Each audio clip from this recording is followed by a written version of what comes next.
when I catch you, Randy, when I catch you, Randy, when I...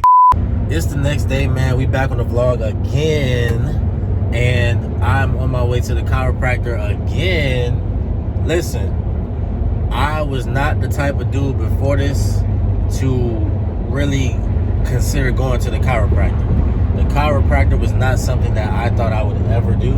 I would see the videos of people getting their back cracked, getting their neck cracked, twisted all which way, and I just never thought that, I never felt comfortable with it. I never thought that I would be the one to do it. When I went in there the first time, and really the first few times, I was very anxious. You know, I felt like it's not natural to lay down and have somebody really just twist your head off your shoulders. That's not natural, you know. But I feel like it's been very beneficial to me and my overall well-being. I feel like, you know, less tension in my body. I feel like I'm more flexible as a result. I feel like I have more range of motion with my body all throughout. I recommend it now that I've gone through it. And that's what everybody say. Everybody be like, oh yeah, you're gonna like it when you do it. Or they say, oh, the crack, you're not, it doesn't hurt. It feels good, it's a relief. And it's like, yeah, I hear you, but you don't really believe it until you go through it and when you experience it. I like going there. I'm gonna be going there till the end of the year, but I feel like when I'm done with everything, I'm gonna go back.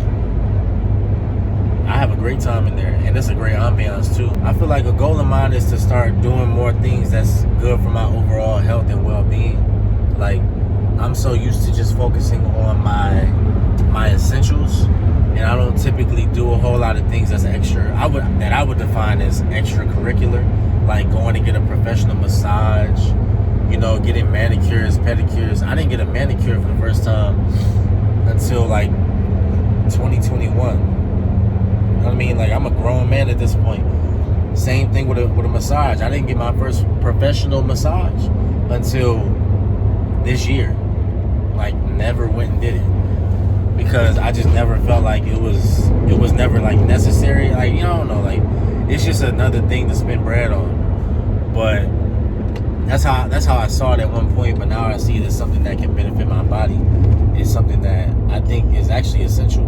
So those are the kinds of things that I would like to do more of. I think it's good for you. Aside from the physical health benefit, I also like to engage in things that don't limit my mindset. I feel like I had a very limiting mindset prior to going there for the first time. Like, oh, you're just spending extra money, or I don't really need it.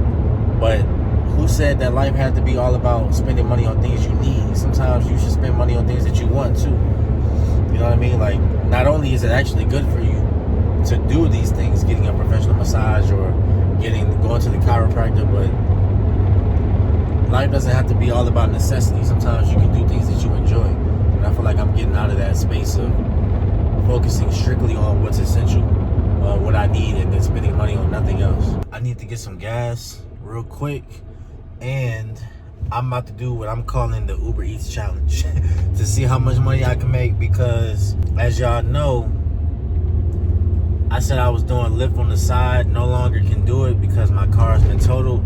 I'm now using this vehicle for the meantime, and I think my registration and insurance is expiring in the next few days, and I'm gonna just see what I can make before it expires.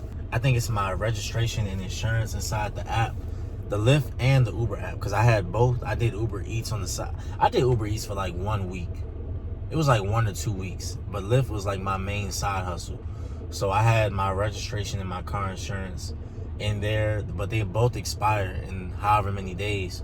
So, and I'm not renewing it either. Once it's expired, it's over with. So I'm gonna see how much I can make before it expires. Gas cheap right now. Got the first one, first load. Let's see, man. First of all, let me say this.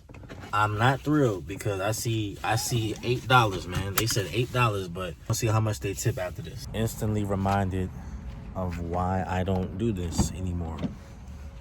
First of all, I didn't need to be reminded. Let's get that straight. I didn't even need to be reminded.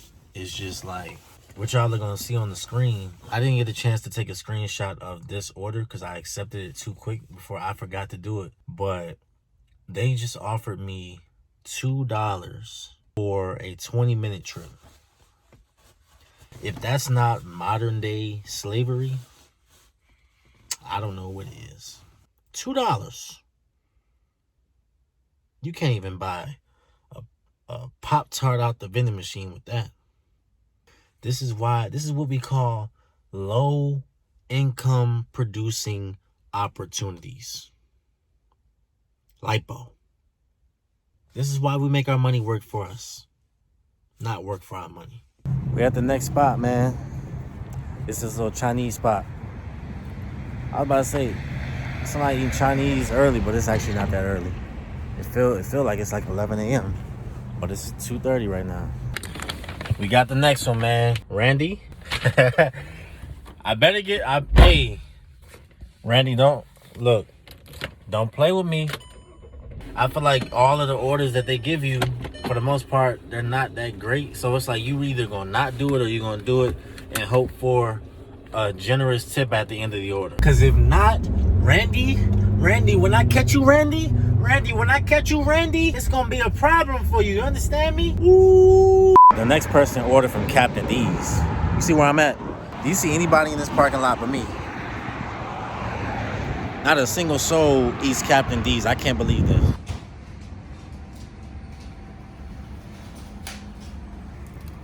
Somebody in the comments, feel free to let me know who is keeping this place in business. I just want to know. So I started out by putting $15 in the tank, just a little bit of money, just so I can get started, right? Put $15 in the tank, so I was minus $15 in profit. Now, after nearly 2 hours of working, I have made a whopping $15.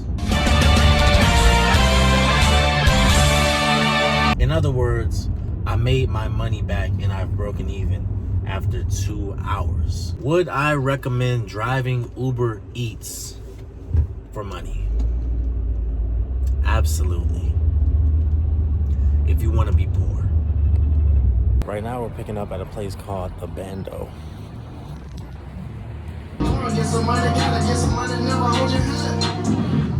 I'm the type of motherfucker, nigga, never had my hand down. Stupid motherfucker in my pocket, nigga, know I got my cash hanging out. Big thing on the motherfucker, can't put this stick on his ass. Yeah, shoot, gotta get a show on my with you. Thank God, yeah, you know a nigga struggle. That fake ass jury tangled up. From the fire, middle fingers on stick, dirty land, dirty stick, bad bitches getting hit. Put a nigga on a lick, rob a nigga for a brick, rob a nigga for this shit.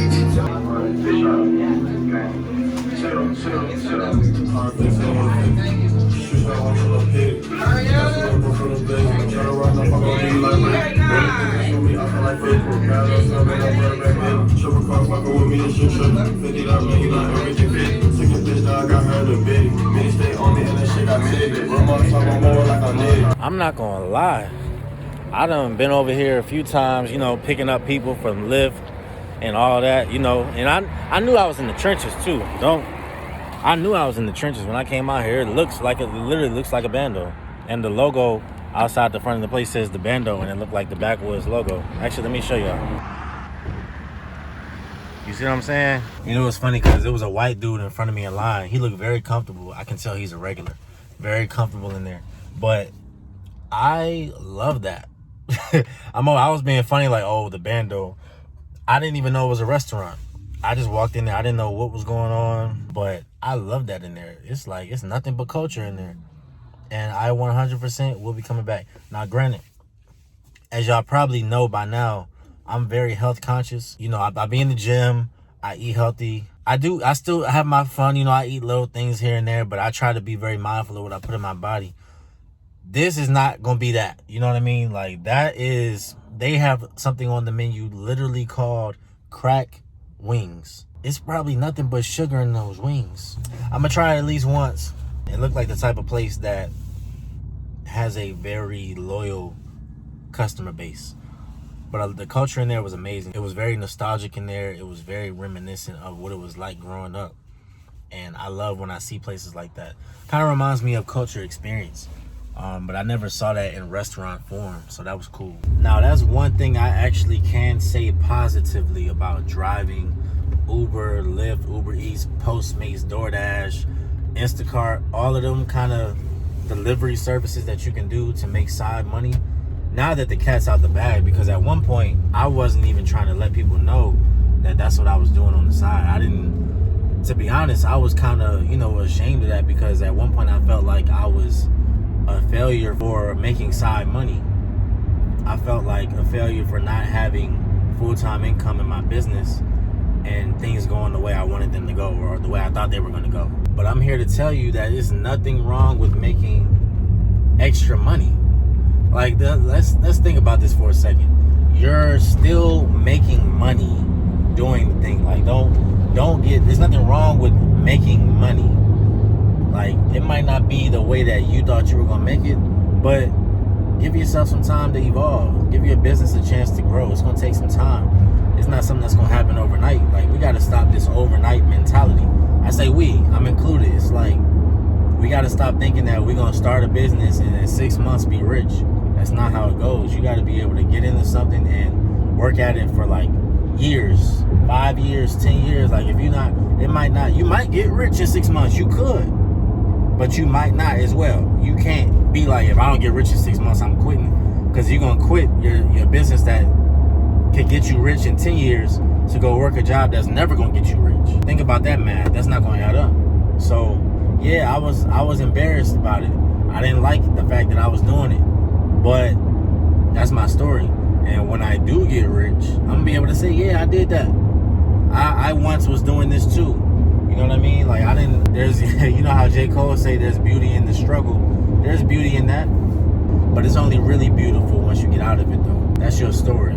But yeah, like, one thing about driving is when you're delivering all over your city, you find the coolest gems, like hidden gems in your city that you would not know about or would never have the chance to find if you were not doing that. You know what I mean? I've seen the Bando before. I've picked people up from there or took people to there like a year ago, but I never knew what it was, and I would have never known had I not walked inside and picked up somebody's order. That is a cool place. And it acted as a source of inspiration because that appears to be a black-owned business.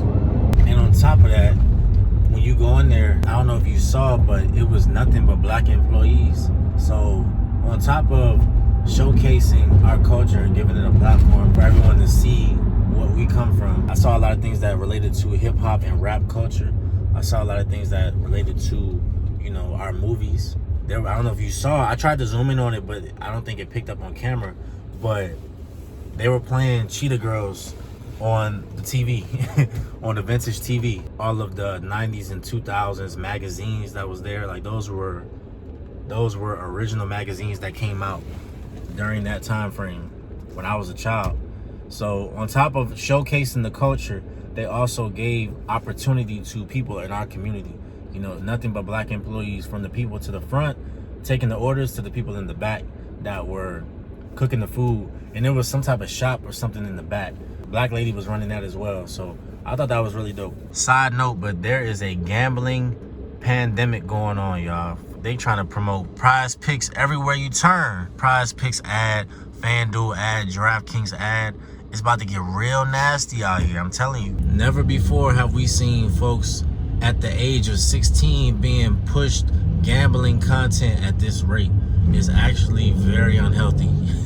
And I'd be lying if I said I never placed a bet or two, but it's crazy how much access we have to a lot of things that were considered taboo at one point when we were growing up. Like, you hear the word gambling growing up and you think whoever's doing it is, completely addicted, can't control themselves, spending their whole check on gambling, strung out on drugs. That's what you think about when you hear that someone's gambling. You don't think about a person who works a regular job, or a person who is a business owner, or a high school student using their older brother's account. You can't even watch a regular basketball game or ESPN without being pushed this stuff. The only thing about delivering in the city is that you have to worry about how you're gonna park. Cause right now I'm on the side of the street with my hazards on in the city. That's not ideal by any means. But you get more money in the city I just got 2 orders at the same time at Chipotle. But when you outside of the city, you get paid less, but you can park in parking lots. So it's trade-offs and anything. But we got the load, man. 2 orders. About to head out. See, this the kind of thing that make me think brick and mortars are dead. But I guess it just depends on what day. What day of the week, what time of the day. All right, y'all. It is... Okay, so my watch died. All right, I just checked. It's 5:05 right now. This is my last delivery. I'm not about to do this all day. But like I said, one of the pros to this is that I get put on to spots around the city. This food spot looks incredible. So y'all see that? Slim and Husky's Pizza. That's where I'm at right now. That looks delicious, and I think I want that. Not only do I want you, but I need that. You understand? I need that. I want that. I think I want that. I'm gonna have to come back and get that, just so y'all can get a better look. Look at how good that looks, man. On morning side, got no stick in a ride. If I take flicks with the guys, I gotta put emojis over like 3 faces, cause the feds can't see those eyes. People I shouldn't be beside. When I was an actor, they would go Stratford just to sell food on Bieber's side.